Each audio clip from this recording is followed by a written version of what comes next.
Bonsoir, les informations.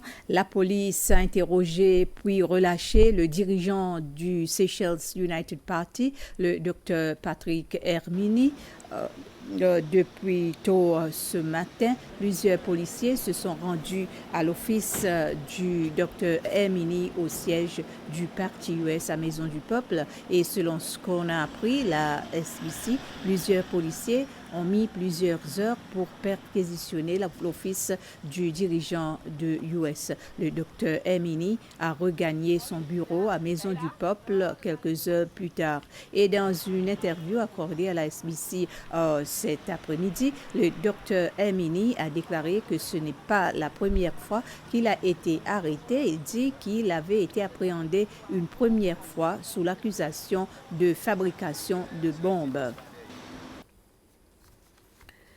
Le Fonds monétaire international affirme que l'économie des Seychelles se porte bien avec une croissance solide car le nombre de touristes est en hausse. L'inflation est faible et les finances publiques semblent assez solides. C'est le chef de la mission du FMI pour les Seychelles, Todd Schneider, qui a fait cette déclaration ce matin lors d'une conférence de presse et après sa rencontre avec le président Wavell Ramkalawan à State House. Sa délégation est dans le pays pour évaluer les récents développements économiques et les performances du pays par rapport aux conditions fixées par le FMI pour le décaissement du prêt au titre du mécanisme de financement élargi et du mécanisme de résilience et de durabilité. Les deux programmes soutiennent les politiques et les réformes économiques des Seychelles.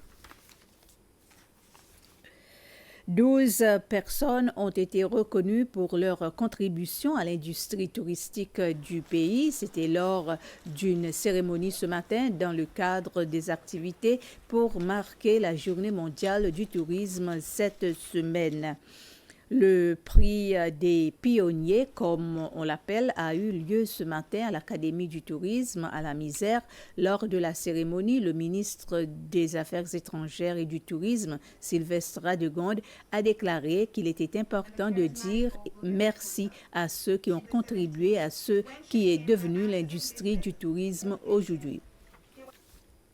Le ministère de la Santé et l'Agence des soins de santé ont annoncé la prolongation des heures d'ouverture du centre de santé de Rivière-Anglaise et cela afin de répondre à la demande croissante de services de santé accessibles en dehors des heures d'ouverture de centres de santé. À compter du lundi 2 octobre, le centre de santé de Rivière-Anglaise prolongera ses heures d'ouverture durant les semaines et les week-ends. Le centre de santé de Rivière-Anglaise sera désormais ouvert de 8 h du matin à 10 h du soir.